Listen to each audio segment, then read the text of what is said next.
Good afternoon. You're listening to the Mother's Justice Show on 11:50 a.m. KKNW. I'm your host, Reverend Walden, and it's my joy to be on the air. We've been on the air now since 2014. We have a website. It's called www.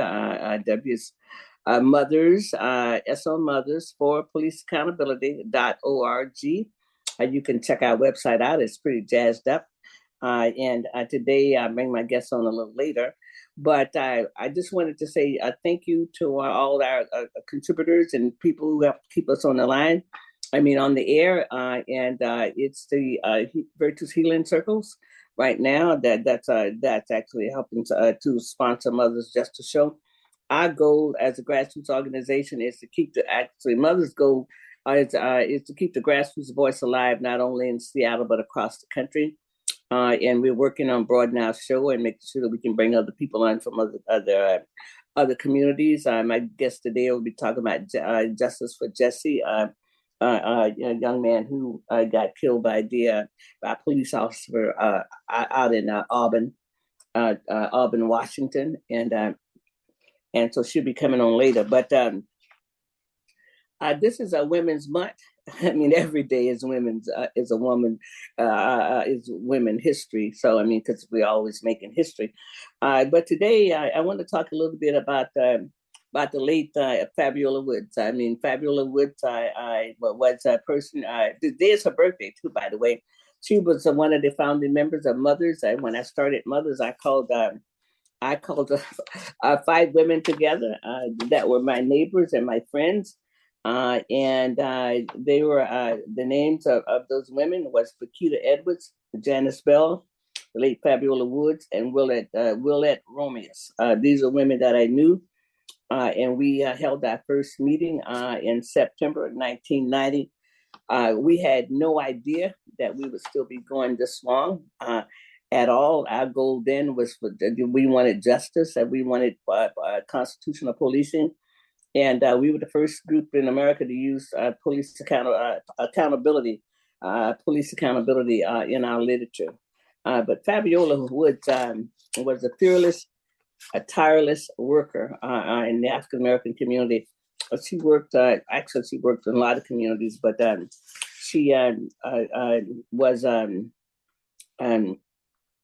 she had 7 children, number one, and that meant she did a lot. She was older than me, and she was my elder, but also she wound up being an employee for me. But because I owned Night Care Service at the time, and she was my bookkeeper. And Fabiola came from a generation of people that you didn't have to check behind. I mean, those kind of people, I mean, sometimes they're hard to find people today. You have to check to make sure to get the work done. But Fabiola Woods and another lady named Lonnie Nelson that I'll talk about this month also as Women's History Month. And the 8th of this month is International Women's Day. So I'll be calling it. So maybe before we go off, we'll hear Helen Reddy song I Am Woman. But Fabiola, I grew up in Louisiana. I don't know her and her husband, late husband, Jeff Woods. They moved here in 1948. And they moved here 48 or 50, 48, 49 or 50. Raised her children here. He was one of the first engineers that was hired at Boeing, Black, and he brought a lot of people up from West Virginia. But Fabiola could cook so well, but she was a boss woman. She really was. I mean, as I say, she was my bookkeeper for Eye Care Service, and she bossed me. It was like it was her business. Okay. I mean, and that's how it was. When I started Mothers Against Police Harassment, because my kids got beat up, 2 of my children got beat up by the police in 1990. Coming home from the Black Community Festival, the police stopped the car right at my house. I lived at 29th and Jackson then. And it was Omai Salisbury. You know his name now. I mean, his name is a household name in the Pacific Northwest and other places from Converge Media. And then his brother Tunde Salisbury. He's absolutely. I mean, he's a master optician right now. He does. So you don't get to see him out in the community as much as you see Chakundi Salisbury. He's the owner. He owns a C-Spot Media Group. I've been owning that for almost 20 years now. And also he works for the city. True transparency. All the Salisbury kids, mostly in Seattle, mainly most of them. Just might be a few Salisbury's. Their name might be spelled a little different than ours, but I'm the mother of the ones that spelled with the Salis. A little bit about Fabiola. I met her many, many years ago. I should say at and I don't know how I met Fabiola, but she's a person that once you met her, you would always remember her or know her. I mean, because she was always in people's lives. I mean, she was nosy. She was up in your business, okay, whether you liked it or not. What can I say? So, so when I got ready to start Mothers, naturally I would call somebody who knew what to do and knew how to get the job done. And just she would just roll up her sleeves and get the work done. That's what Fabiola did. And her and Janice Bell, and Janice moved away from Seattle. She lives in Louisiana now. Her name is Janice Brooks. She married the Gabriel Brooks. Gabriel Brooks' brother here in Seattle, and then they moved away. Like I said, Willette Romeus has also passed away, and Paquita Edwards lived between here and Cleveland, Ohio. So I think she's a retired nurse by now. So we've all grown elderly or older doing this work. This is 33 years. We had no idea that that we would still be doing Mothers. At that time, it was Mothers Against Police Harassment, and then we changed the name Mothers for Police Accountability because we got calls more than just about harassment. It was really about accountability and some of the things that police officers was doing. We're not a defunder group. We believe that we need constitutional policing. I mean, you can see what is happening. I mean, there's a group of people who actually do take an opportunity and they're harming people. And so you got the police who are harming people too. So we really want to work for constitutional policing and to actually heal the violence in our community. I mean, because this is an inside job. This is work that we have to do. Like I said, she worked in my business, and she was fearless. She also got the Jefferson Awards because there were some apartments down on the South End. Fabiola was managing those apartments, and it was some knuckleheads in there, some people with guns. I mean, and she cleaned up that building. She cleaned them up again because she was fearless. She was raised in segregation. And she just was not afraid. I mean, sometimes people coming out of segregation is just not afraid because they come from another time and history, and gave them a little bit more resilience that sometimes we might see today in the way that people behave. But she was dependable. If she gave her word, you would never have to wonder if she was going to show up. One of the things that Fabiola knew as our relationship grew more and more over the years, she knew that she could count on me, and she knew that if she called me, I would come because the way that I was raised, that when your elders called, you go, and Fabiola was my elder. So whenever she called me, I made sure. I mean, even if she was like, sometimes she was rough sometimes. Sometimes she slammed the phone down and do whatever.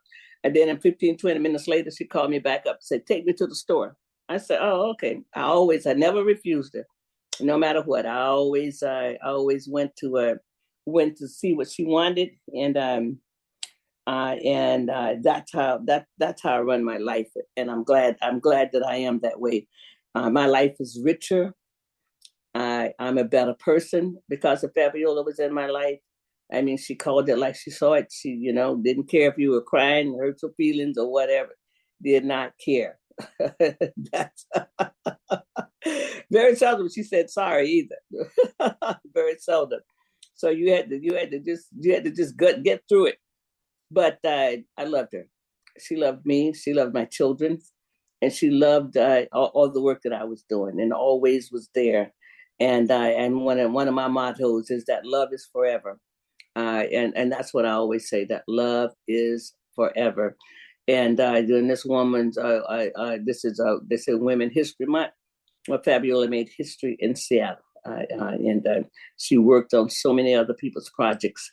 And I think she was a member of the Elks, I believe, organization for women. And she could cook. You don't meet too many people out of Louisiana that can't cook. I can't say everybody from Florida can't cook. I don't know that. But you don't meet too many people out of the state of Louisiana that can't cook. And she worked on our pamphlet when we came up with all the things that we wanted to do. We wanted to have a 24-hour hotline. We wanted to be an advocacy group. We wanted to educate people what to do when they get stopped by the police, and have ongoing workshops, and then help organize with our organizing partners. In those days, it was the ACLU and the Church Council of Greater Seattle. And now it's many other groups that we have organized and worked on. And we continue to do some of this work. And also the other person I want to talk to before I bring on my guests is Dr. Maxine Mims. She's had a birthday on Saturday. It's funny that Fabiola and Maxine are born in the same month. Fabiola's birthday is today, and Dr. Maxine Mims' birthday was Saturday, and she's 95.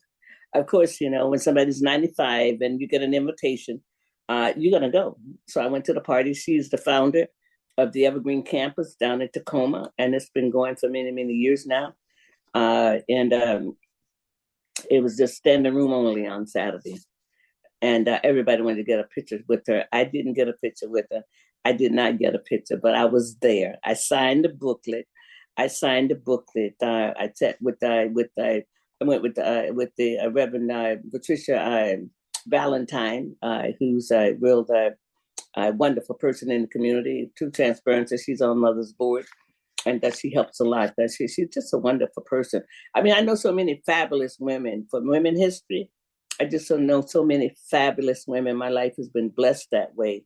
And Dr. Mims, she's another elder. When she called me, I mean, I don't care what I'm doing. I stop what I'm doing and I go see about her. And the work that she's done, she's opened the doors just like Fabiola. She's opened the doors for so many people. I mean, down at the college, I mean, it's lots and lots of people that has gone down there, have gotten an education and went on to get their master's and their PhD. It's a lot. And now they have an early childhood program that they're beginning to teach them younger. Dr. Mims is an advocate for education. She believes that we're genius, that we are born genius, and that most people have never learned how to teach us or how to be a teacher for us. But she knows, she was also born in segregation. Okay, she's 95, she was born in segregation. Oh, yeah, just like Fabiola was born in segregation. And something that comes out of segregation that I think people overmiss, I really don't understand, is that no matter what community you were in, you had a cohesive community. People worked together.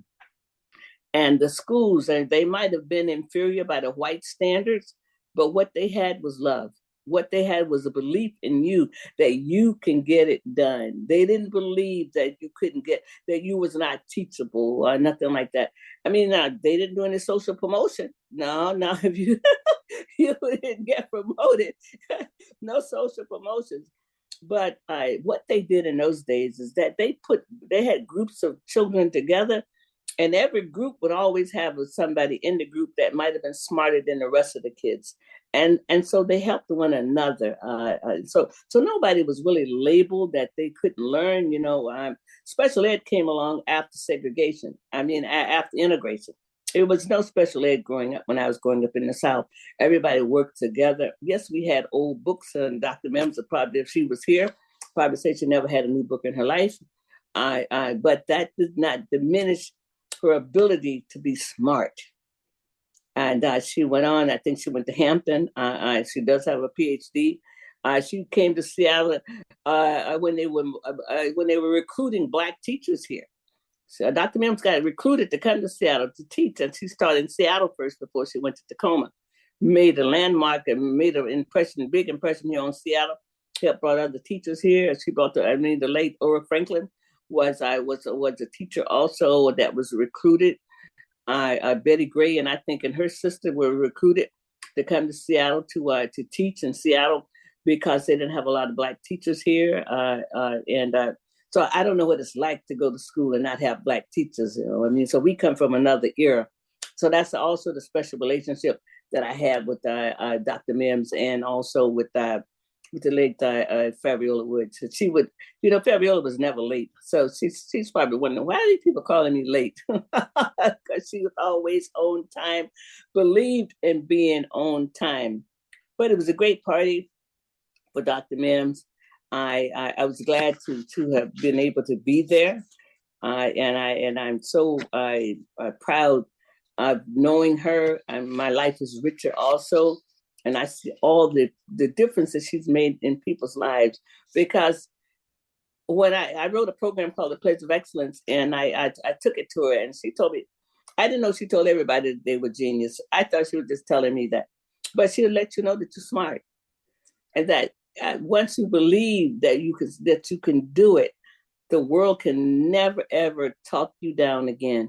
Once you have the faith in yourself that you absolutely can do this, and Dr. Mims would do that. I mean, she still does that. I mean, she changes all the words differently. If you think if you are repeating something that's not cool, she's gonna let you know that's not right. How can you say that about yourself? So if you saw Hidden Figures, and if you didn't, you need to see it. But if you saw Hidden Figures, you would know the era that Fabiola Woods grew up in. The late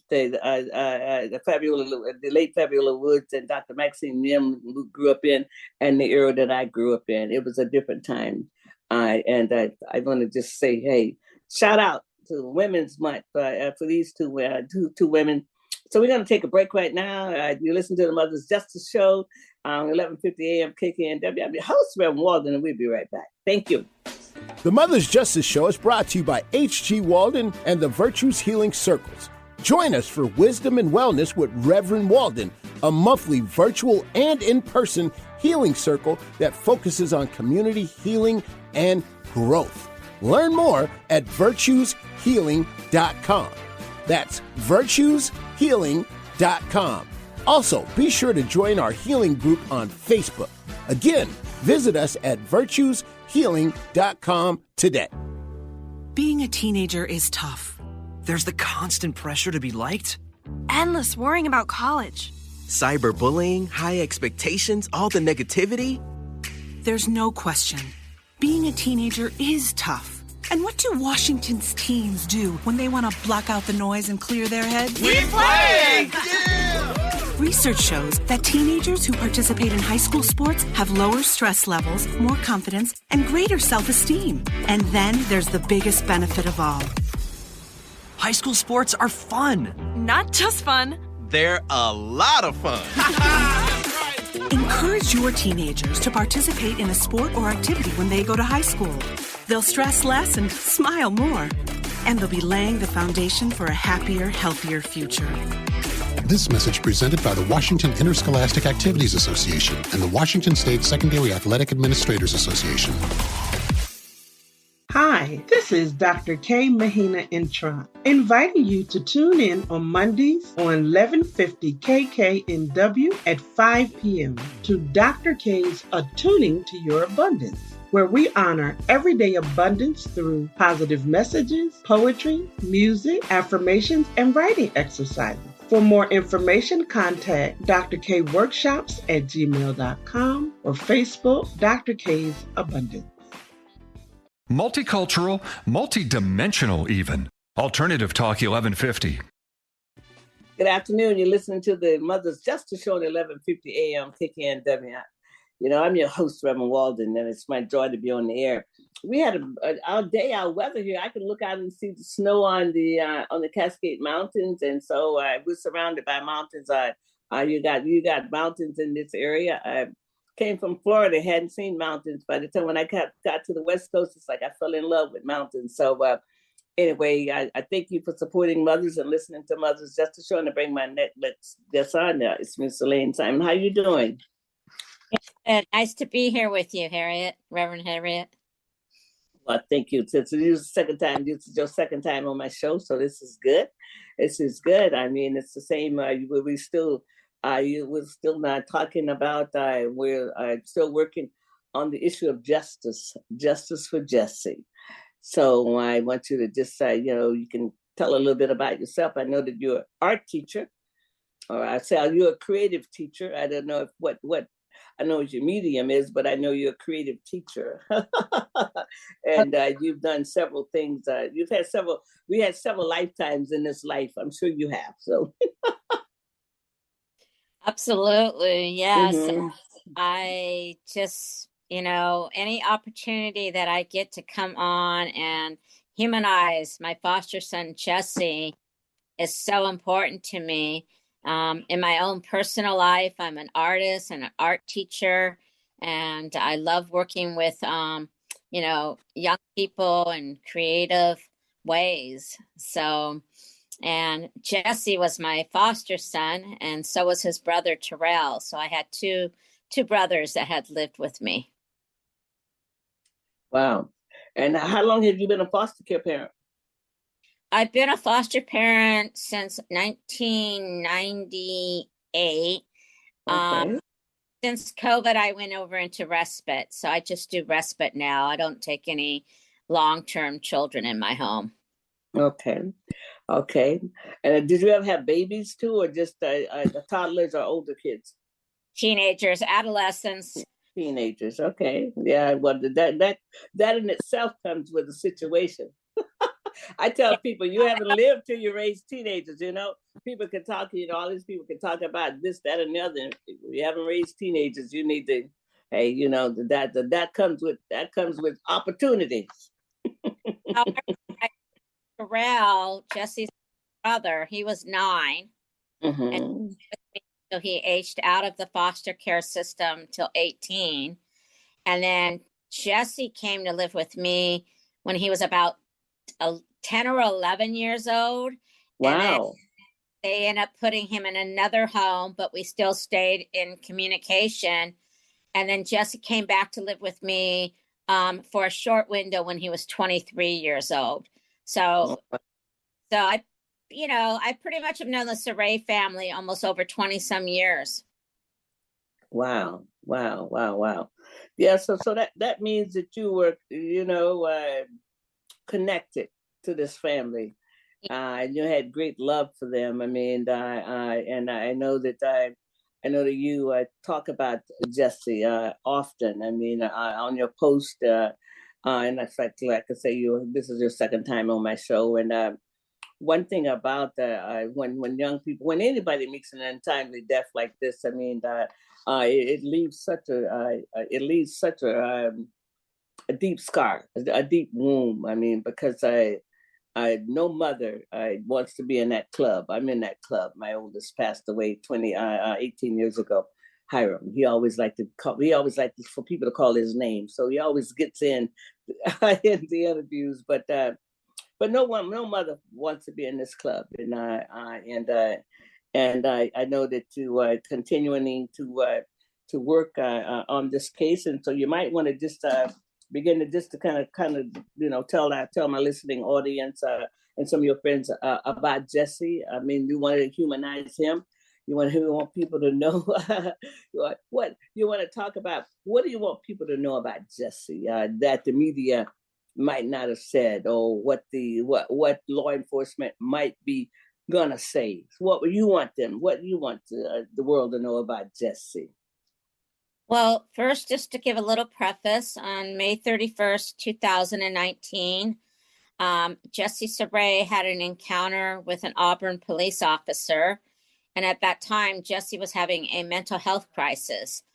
And so every time I reflect back, I keep thinking he should have been reached in love.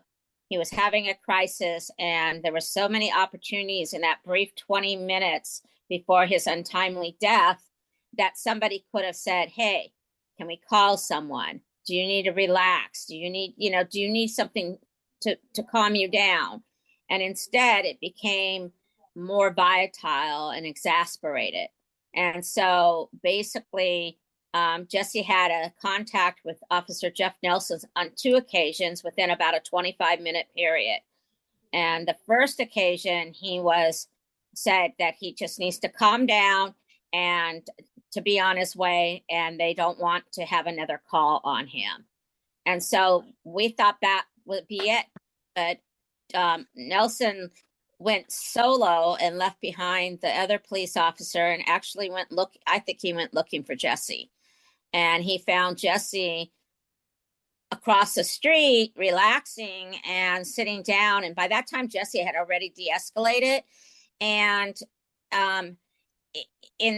if you learn about the case, within 37 seconds of contact, Jesse was dead. And it just went from Jesse sitting down to the police officer, and when you watch the video, lifting him up and saying, "You are under arrest for disorderly conduct." And at that point, you can hear Jesse in the background say, "Hey, man, I thought we were good," basically. And for some reason, then the police officer pulled out his gun and shot Jesse in the stomach and the torso. And so you would think that would be enough. And Jesse went down on his back, and then the officer re-engaged his gun and had to clear the chamber, and then went and shot Jesse in the head. But Jesse's already down, looking at his stomach. At that moment in time, when the news came out, our family was in a state of shock. It was actually on June 1st when we gathered, and we had started putting together the pieces of that Jesse had died. And it was a delayed communication, which to this day really saddens me. And we were a year before George Floyd. And so we didn't know how to go out there. We didn't have opportunities like you to be able to share our story. It didn't hit the news like other police killings. And so it was really kind of like an unknown story. And then we were approached by the prosecution, the King County Prosecutor's Office. They met with our family. And said that they were considering pressing charges against Officer Jeff Nelson, and that they would continue to keep in touch with us. That was about December of 2019. And then in August of 2020, they brought us back saying that they indeed are going to bring charges against him. And so just to bring you up to speed, Officer Jeff Nelson was charged with second-degree murder and first-degree assault, and under the I-940 law. It was a law that was put in place in about 2018. The activists and justice family members, Sonia Joseph and Katrina Johnson, their loved ones were killed prior to this. Mm-hmm. And so it was their work that gave our family some form of justice. The arraignment didn't go how we wanted. He was released on paid administrative leave and house arrest. And coming up, September 2023 will be 3 years that this police officer has been on paid house arrest, and we have not even gotten a trial date. So that just kind of gets up to that. Mm-hmm. Yeah, but I know that you've had several trial dates, but they never was holding out. And I don't know who is the prosecutor or the judge or the defendant, his attorney. I mean, what's the reason why the date is not held yet? I mean, it's always a change in the calendar. Yeah, it's like when the first time we thought we were ready for a trial date, it was a change of judge. And so the defense had recommended a change of judge because of something with prejudice. I don't really know the details. And so we lost a judge. The next time was the defense had gotten new defense lawyers. The next time was, then we had COVID. So COVID kept interfering. And then the most recent time, King County, Dan Santaber's office had taken our case and outsourced it to private prosecutors.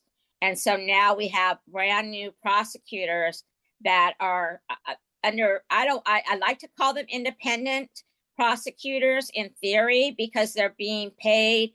They're not part of the county system. They're private attorneys. And we met with them 2 weeks ago just to kind of introduce our family, to, introduce Jesse to them. And so now they are now having to look at the case, to get up to speed. But it turns out they're paid through the county. However, they're also the lawyers for Manuel Ellis's family. Oh, okay. And they had that case before ours. And so now, so that's paid through the Attorney General's office. So we don't know what's going to happen. We don't know if Manuel Ellis's case will go before ours because they had that case before us, or will we go before Manuel Ellis? We have no idea how it's going to lay out. But also, this is coming out not only from I-940, because after Shay Taylor got killed and all of that, but also the Attorney General's office is now looking at how to will be looking at trying some of these police cases to get them out of the hands of the local prosecutors. Is that right? Yes. I think that's a good idea. I mean, as long as they do it vigorously and bring all the resources that they had, like they did in Minnesota. I mean, Keith Ellison there, who is the Attorney General, I had the opportunity of meeting him and staying at his home. That was long before he went to Congress. But you got to have the resources to do this. And at least on the state level, the prosecutor's office is not having the same relationship with the police as the prosecutors do, the county prosecutors, because they need them to help solve crime. And so that's this relationship that goes on between the county prosecutors and the police officers. See, and that's why I think that this could probably go favorable for both Jesse Sarey and Manuel Ellis, for both. As long as they vigorously bring everything to bear. You have to. I mean, the prosecutor on the state level, the Attorney General's office, got all the resources that they need. I mean, they have all the resources that they need, and it is the prosecutor's job to convince the jury that the individual is guilty. It's not the defense job. It's the prosecutor's job.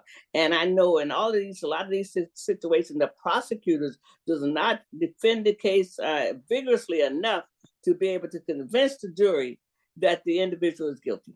See? Right. And that's where we're at now. So, they come with a very good reputation. And I asked the hard questions. I asked, is this something you're committed to doing?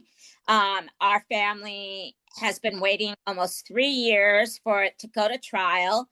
And during that waiting period, we've had immense loss in our family. We on June 17th, 2021, Jesse's biological mother, Carrie, had died, and she was my sidekick.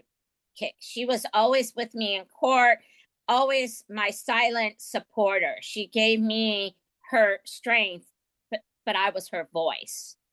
And then my father died, and so I then had a personal loss with my own father's death. And then on August 5th, 2022, my son Terrell, who is Jesse's little brother that grew up in my home from, like 8, 9 years old till he aged out, he died this last summer. And so wow, we're losing the family. Yeah. Yes. I want to offer my condolence to you and the family because these cases are hard. They're very hard. I mean, when they drag them out this way, the system does, and the family. And how old was Jesse's little brother? The one that just passed? On March 3rd, he would have been 29 years old. So he was about the same age as Jesse when Jesse died. And, Wow. Terrell and Carrie, the mother, got to see this. They got to see a lot more than some other families in this fight have seen, Justice family. They got to see a cop arrested and charged.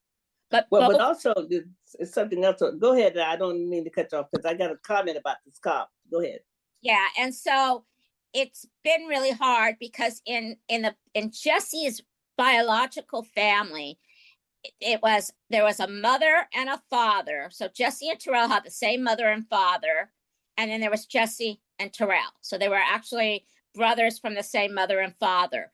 Father had already died before, and then mother has died, and now the two brothers. That entire family is gone. Cousins, not talking, extended family. That family is now wiped out. Wow, isn't that amazing? I mean, it's just an amazing to hear this story. I mean, and one thing again, I want to offer my condolences to you, the family, and any people who are helping on this case because this is hard. It really is hard, and this police officer is a serial murderer. I mean, yep. He has potential to be tried and found guilty as a person that's almost like Derek there in Minnesota, in Minneapolis. I had other places had other places on his record where somebody had died while he was involved with that with those individuals. So I think Jesse would be the fourth one now or the third one. So in Officer Jeff Nelson's about 8 years on the Auburn police force, his first killing was Brian Scammon. And that one we barely heard about. Right. So that almost, it was like, I finally met their family. So I've been really hard to meet the other families because I look at this trial, yes, it's because of Jesse's murder, but I also look at it as some form of justice for Brian Scammon. That's right. Mm-hmm. Right. Young man that was killed is Isaiah Obit.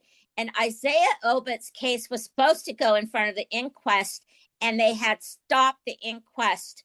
And I still don't know what happened there. And so we have Isaiah Obit, and then the third person was Jesse Sarey. And so by getting the cop arrested and charged, prevent fourth family from joining in this. That's right. Yeah. I call them serial murderers on the police department. And now all departments have them. I mean, because one of the officers involved with that shot, Shay Taylor, had also had another in-policy shooting. That's what they call them, in-policy shooting. And I call it, they get a vacation because, I believe immunity. Police know that with the immunity that they have, that they're going to usually get off because it's going to eventually be an in-policy shooting, unless the coroner's office could come out with something else, because that has to be one of those things about it, that the coroner's office have to say, something about the bullet. Like what came out on the inquest about the Charlene Lyles. It looked like she was shot in the back. And that's not an in-policy shooting. That meant that the individual, she was trying to go see about her babies. She had children in that next room. I'm really still affected by that because she was 95 pounds and they couldn't figure out how not to kill her. I sat through that. I actually sat through it. And I watched Mr. Lyles. I watched her father and how to have to relive it almost 5 years later. And that's what concerning me is when we get to trial, we're going to have to relive. Oh yeah, that's right. The re-trauma. That's right. To be traumatized again. But the other thing about the Charlene Lyles case, and this is what I've asked this independent office that's going to be able to look at cases once it's completely set up. I want to know about if you got new evidence. Because clearly, to me, the evidence that came out at the inquest, I personally cannot, my heart cannot take the inquest. So I've only gone to one in 30 years. And that was with the John T. Williams, and I couldn't. I just my work is something else. I can support the family, but that's one of the things I can't do. But the description of the body did not match the police report, in my understanding, and so I'm wondering. That's the one case that I really want to put a lot of emphasis working on eventually, because I want if this new evidence does come up, that this case can be reopened, because it's not an impossibility on that case. But I know that we're here to talk about Jesse. But sometimes they all kind of like because everybody's in that club. I mean, and I know that you have been meeting other families, and we're going to take a break right now. I'll come back, and we'll talk about some of the other family members in other part of the country where you've been going to. You're listening to the Mother's Justice Show on 1150 AM KKNW. I'm your host, Reverend Walden. We'll be right back. The Mother's Justice Show is brought to you by H.G. Walden and the Virtues Healing Circles. Join us for Wisdom and Wellness with Reverend Walden, a monthly virtual and in-person healing circle that focuses on community healing and growth. Learn more at virtueshealing.com. That's virtueshealing.com. Also, be sure to join our healing group on Facebook. Again, visit us at virtueshealing.com today. More and more these days, it feels like sports are losing out to hype. Who dissed who? Who signed the fattest contract? Who got busted for cheating? Lost 2 is the unique capacity sports have to inspire us, to unite us. Need help getting started with self-help? You came to the right place. Alternative Talk, 1150. Good afternoon. You're listening to the Mother's Justice Show on 1150 AM KKNW. I'm your host, Reverend Walden. It's my joy to be on there. Thank you, Eric. That's one of my favorite songs. I discovered that song about 2 years ago. And, little old me, I'm saying, it's been out for a long time, but it's a Marvin Gaye song, Holy, Holy, and it's always just at the right time. We just need to lift ourselves up and know that we're going to make it through this. And so you've been going out, you've been on the road. Talk to us about the people you've met and the friends you've made on this walk for justice, that you're not alone. So give us a talk on that. It's been, let me put it this way, it has given me immense hope and support. I have met some of I like to call them the OGs, like, the original justice mothers and people of this movement. And, I've been meeting them, and it takes a minute before the trust happens. So certain mothers I'll meet and I'll maybe have a brief interaction. And then the next time I see them, I'm now getting a hug and I'm being more embraced. And I have found that locally and support among some amazing justice families here, and being involved in some of the legislation and policies. But there's something more uplifting for me when I travel out of state and I go to these conferences that have healing circles and pampering and just kind of.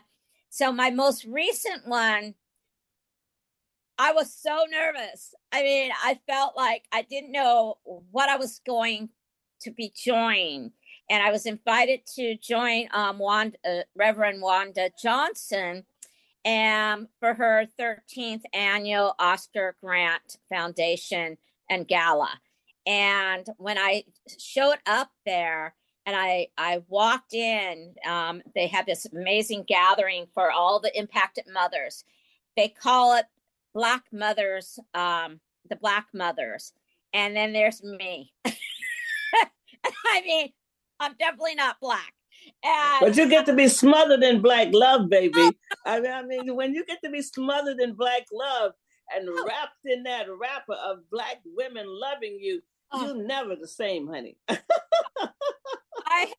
I just felt the love, the welcome, the unconditional of how they looked at me and how they saw me. I'm a foster mother who didn't give up on a foster child. And to Yes. them, volumes, and that shows that love is not just blood. And I got there early, so I got to kick it with two amazing OGs. I got to kick it with Gwen Clark, Eric Gardner's mom, and Wanda Johnson, Oscar Grant's mom, as people started showing up. And the wisdom, those two women showered on me about how to stay strong in this fight and how to not feel that I'm alone, was probably the most empowering weekend I've had. I came back from Oakland just feeling like, you know, I felt love. I felt really loved. Isn't that amazing, though? Because out of the ashes, the phoenix still rises, see. And you have to find life in the midst of death somewhere. Yep. You know, I mean, in order to be of service for the world. And so they found that place to be of service to others, see. You know, I mean, and I'm so glad that you've had this experience. I'm not glad that the experience that got you on this road. I want to make sure I clear that up. But we never know how we're going to get on these roads. We never know what life is going to bring. But it's been equipped with the tools to make it through, and create an infinite wisdom, as you met high profile women. Absolutely. And their support. And Eric Gardner, and one of his daughters passed away too. I mean, because they've lost Eric Gardner. I believe that family lost someone in that family. I don't know. I think one of Eric Gardner's daughters passed away. You know. Yeah, so it's not unusual in some of these cases that somebody passes on because the stress is so devastating, you know. And that was the idea of the weekend. So before the gala that night, during the day, we had speakers, people coming in and talking about joy and about how we can find happiness in this journey.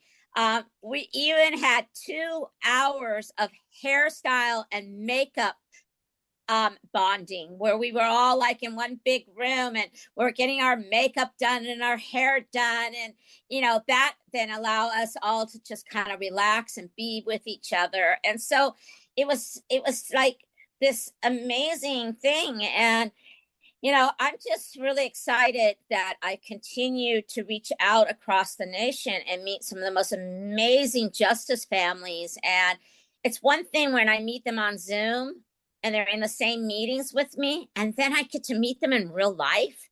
You know, I mean, I almost feel like a groupie in a way. Well, you know, but you know, we never know what's going to compel us to the next level and the next door we have to walk through.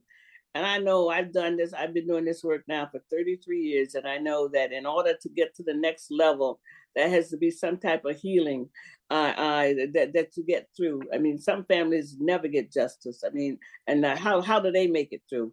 I mean, and then how do they be of service to themselves and to still love their own children or their family members when they're carrying such a heavy load, what has happened.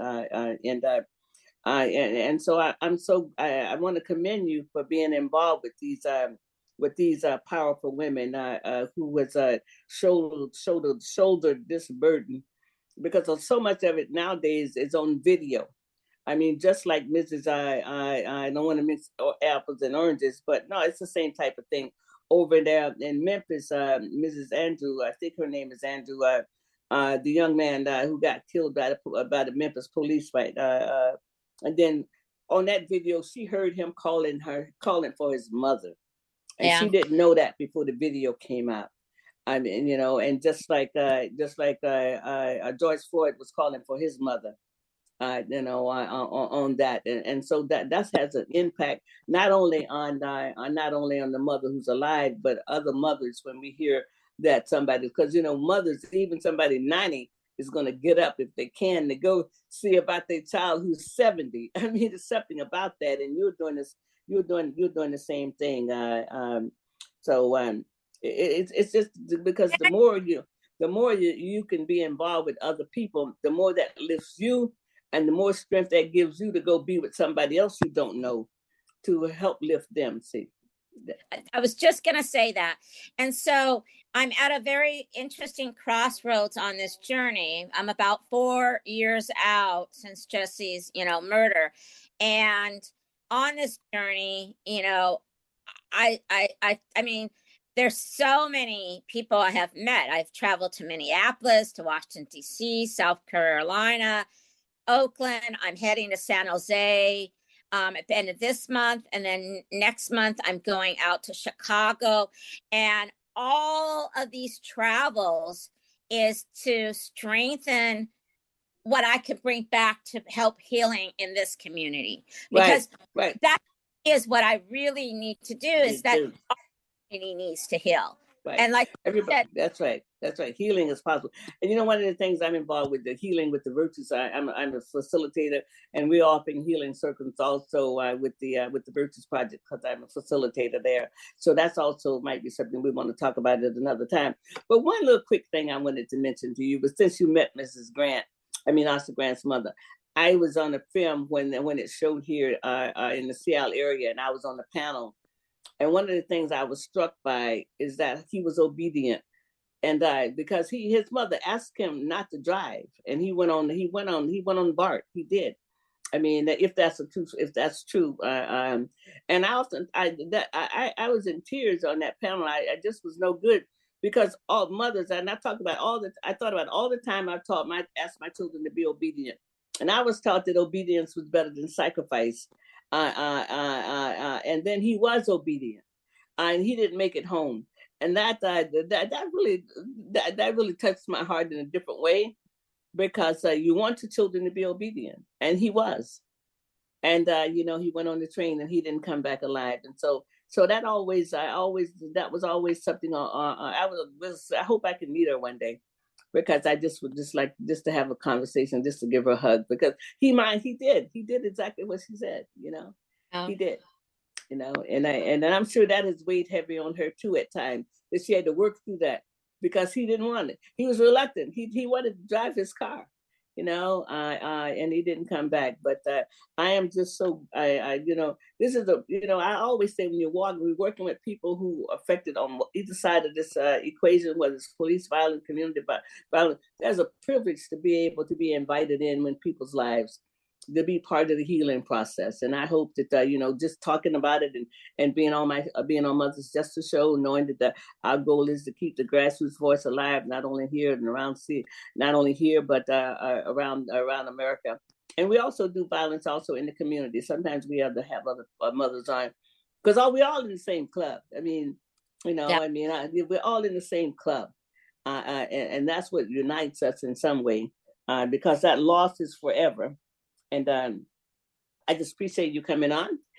This show is a podcast, and this will be available later on today or tomorrow on KKNW, Mother's information there. So thank you for being my guest. And again, keep us posted how we can organize to get people to come to now that the courts are opening up. Maybe we can get people to come when the trial date is set. Okay.